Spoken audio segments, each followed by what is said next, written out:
Hello, in this video I'm gonna show you how to download Threads video to mobile phone.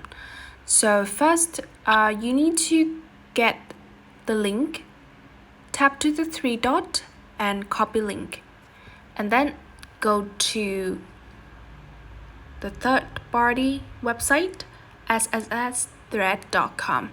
So paste your link here and then you choose download and choose download video MP4,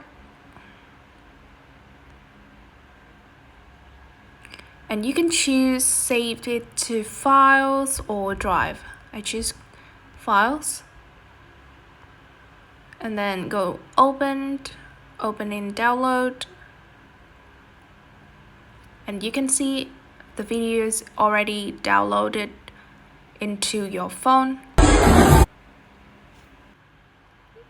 That's it. Thank you for watching and I hope this video is helpful.